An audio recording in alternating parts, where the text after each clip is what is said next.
Entonces,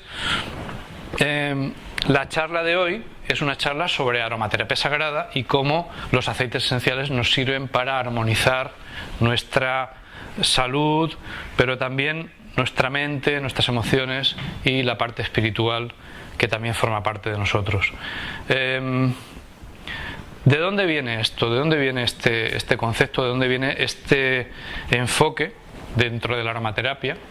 Que es un enfoque más, como les decía antes, pues un médico a lo mejor se preocupa o le preocupa únicamente la composición química del aceite esencial y qué efecto farmacológico tiene esta molécula y esta otra, y para qué enfermedad desde el punto de vista alopático yo puedo emplear este aceite esencial, punto y final.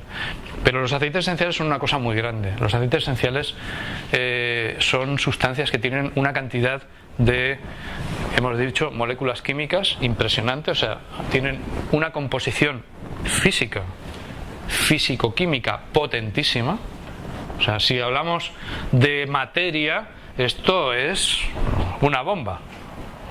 Esto es muy potente desde el punto de vista físico-químico. Pero en el momento en que yo abro esto, toda esa potencia físico-química, cuando yo hago así, me encanta esto porque es, para mí es la visualización de cómo la materia se sutiliza, se hace sutil. Yo ya no lo veo esto. Esas moléculas que están aquí, pues moléculas muy potentes, en el momento en que yo abro esto se evaporan, por eso huelo. Y en ese momento se está produciendo esa magia preciosa que a mí me encanta, en la que algo muy material se transforma en algo inmaterial. El olor es algo inmaterial, sutil, pero potente, que yo huelo, que llega a mí, que llega a mis sentidos y que puede tener efectos muy potentes en mí. Cuando hablamos de aceites esenciales y aceites esenciales puros y de calidad, y por eso siempre hacemos mucho énfasis en este tema profesionalmente en aromaterapia, ese efecto que el aceite esencial nos va a hacer siempre va a ser positivo, siempre va a ser beneficioso, siempre va a ser saludable. Otra cosa sería que yo estuviese pues oliendo un ambientador del chino. Eso ya no me responsabilizo, ya no es aromaterapia, es otra historia. Pero esto puede tener un efecto desde el puramente físico, si quieren ustedes, de despejarme las fosas nasales, de respirar mejor.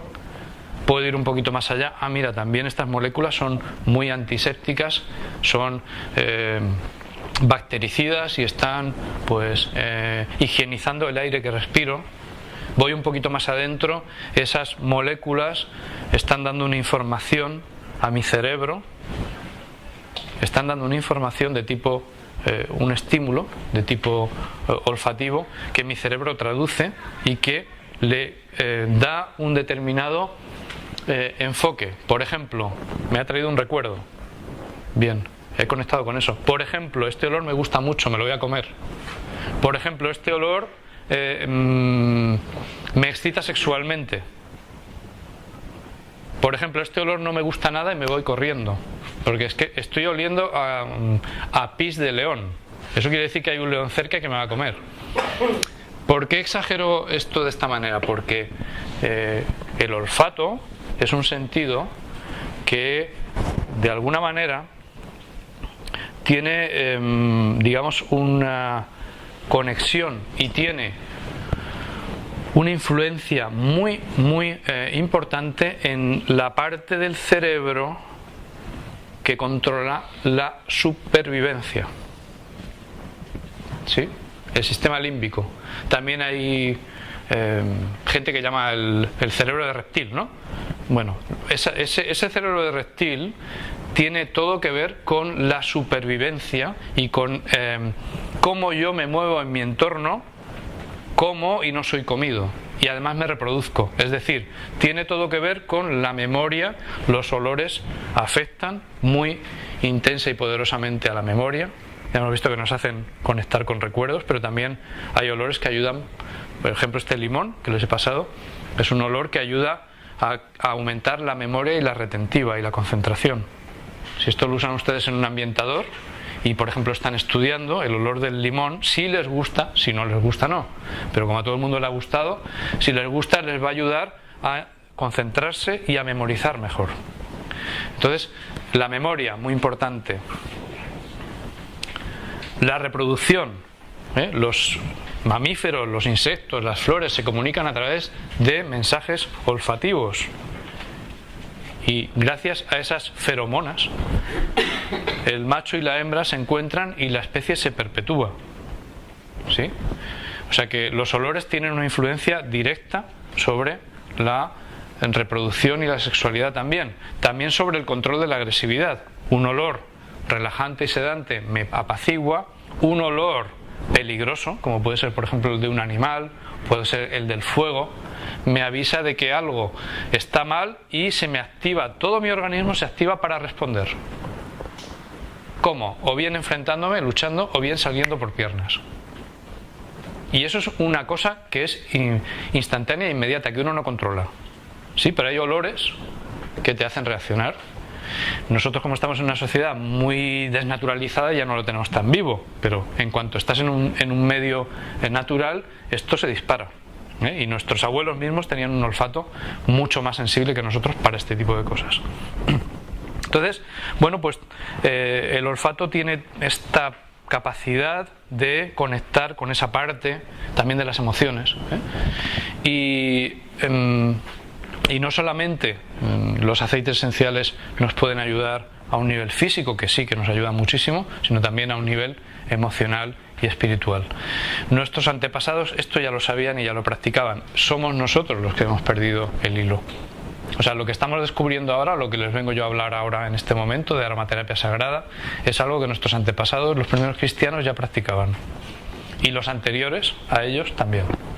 Que es la sanación a través de aceites, a través de extractos de plantas, de aceites vegetales, de aceites esenciales, de resinas, etcétera, etcétera. Esto ya se practicaba antiguamente y lo más parecido a esa forma que tenían los antiguos de sanación holística, porque ellos no tenían como nosotros la separación artificial que existe ahora entre cuerpo, mente, espíritu, medicina, cosmética, farmacia, perfumería, no sé qué, no. O sea, para ellos el ser humano era un todo y si estaba mal, estaba mal. Y la causa podía ser física, podía ser emocional, podía ser espiritual, o no les importaba eso. Sabían que la persona estaba enferma, que estaba mal. Y entonces se buscaba una solución que podía venir desde lo espiritual o que podía venir desde lo material, pero era igual. Lo importante era solucionar aquello. Entonces, nuestros antepasados, los primeros cristianos, yo ahora me estoy refiriendo o me estoy referenciando a mi cultura, a la cultura occidental, ¿sí? Entonces, nosotros como occidentales que somos, tenemos que tener en cuenta que nuestras raíces son el cristianismo. Las raíces más recientes son el cristianismo. Y en el cristianismo, los primeros cristianos se sanaban, y está en la Biblia, yo no me lo estoy inventando, se sanaban a través de dos medios principales. Uno era la oración y otro era la sanación con aceites o unción. ¿Sí? ¿Y con qué hacían la unción? Pues con aceites. ¿Y con qué estaban hechos esos aceites? Pues con aceites vegetales y plantas y aceites esenciales también. Eran lo mismo que hacemos nosotros hoy en día con aromaterapia, que es aplicar, por ejemplo, a alguien que tiene un problema, un masaje en todo el cuerpo con un aceite pues de oliva y aceite esencial de romero, por decir algo, ¿sí? Pues lo mismo que nosotros estamos haciendo en aromaterapia. Y estamos todos contentos y felices porque somos holísticos, porque tenemos en cuenta que el ser humano pues no solamente es físico, sino que también le afectan las emociones, la mente, incluso a alguien más atrevido ya a la parte espiritual, pues eso ya es la bomba, ¿no? Entonces somos holísticos y tal y cual. Pues esto que estamos descubriendo nosotros hace 10 años de las terapias holísticas era lo normal para ellos, ¿sí? Entonces ellos tenían una persona allí y decían, bueno, ¿qué tiene? Está endemoniado. Ahora a lo mejor tú dirías, es epiléptico. Para aquel entonces estaba endemoniado aquel ser, ¿no? Y venían los primeros cristianos y expulsaban los demonios con unciones. ¿Y con qué hacían las unciones? Con aceites esenciales y vegetales. Mira tú por dónde. Y esto es así, bueno, eso es lo que dice la Biblia. Ahí está escrito. El primer aceite de la Sagrada Unción que viene reflejado en la Biblia está en el Éxodo, y Jehová se lo dictó a Moisés, y lo tenéis ahí. En el Éxodo está la fórmula exacta, con medidas, del aceite de la Sagrada Unción, y ese aceite de la Sagrada Unción se sirvió para hacer santo todo lo que tocara, para hacer sagrado todo lo que ese aceite tocara, y sirvió para crear la primera casta sacerdotal hebrea. Con ese aceite ungió Moisés a Aarón, su hermano, que fue el primer sacerdote, y a partir de ahí toda la rama familiar de Aarón pasa a ser el sacerdocio consagrado a Jehová. ¿Y cómo se consagra a ese sacerdote? ¿Cómo se le hace sacerdote? Un ser humano normal y corriente que pasa a ser sacerdote, pues pasa por un proceso de 7 días de depuración, de purificación, dentro de la tienda del tabernáculo, inciensos, preparaciones, meditaciones, oraciones, purificación física y contacto a unos niveles brutales, en cantidades brutales, con aceite de la Sagrada Unción y con otros aceites vegetales y con otras plantas, en cantidades muy superiores a los que usamos nosotros en aromaterapia hoy en día.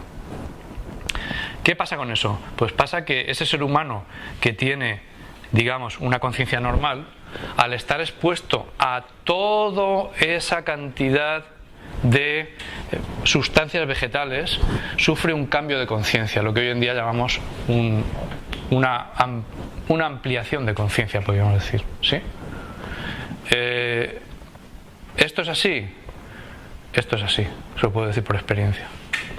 Cuando lo pruebas en carne propia, te das cuenta del efecto que pueden tener las plantas en uno, el cambio de conciencia que puede suponer el experimentar una cantidad muy grande de aceite en todo tu cuerpo. Entonces esto fue el inicio de lo que hoy en día, pues la Iglesia Católica sigue usando todavía el sacramento de la unción, pero como un sacramento menor, ¿sí? Pero que en su origen era el sacramento principal, porque era el que convertía también a un ser humano normal en cristiano. ¿Saben ustedes lo que significa cristiano? ¿Saben ustedes? Cristiano viene de griego, de Christos. Christos significa el ungido.